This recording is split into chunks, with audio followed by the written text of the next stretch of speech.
Hello mga kangani! Tingnan nyo naman at talaga namang napakasipag ko ngayong araw. Charis!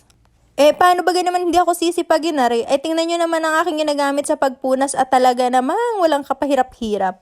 Aminin nyo mga kangani, pag nagpupunas kayo ay talaga namang hirap na hirap kayo sa pagbanlaw, sa pagpiga, at sa pagsuot din sa ilalim ng mga upuan para lang mapunasan. Tingnan nyo naman na rin ginagamit ko at talaga namang hindi ko na ginagamitan ng kamay sa pagbabanlaw.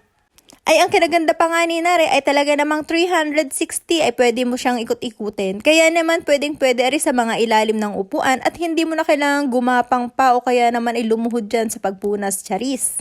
Isa pa nga ni kung bakit ko nagustuhan at ginagamit ko sa paglilinis ay talaga namang hindi rin nagsasayang ng tubig. So hindi mo na kailangang itapon yung pinagbanlawan mo dahil hanggat pwede pa yung gamitin ay pwede mo pa rin pagbanlawan. Dahil ang tubig din sa aming probinsya ay hanggat kailangan mong tipirin ay titipirin mo at napakahirap magpatulo, charis. O hala mga kangani, kung gusto nyo din na rin gamitin ay talaga namang pumunta na kayo sa comment section. Salamat sa panonood!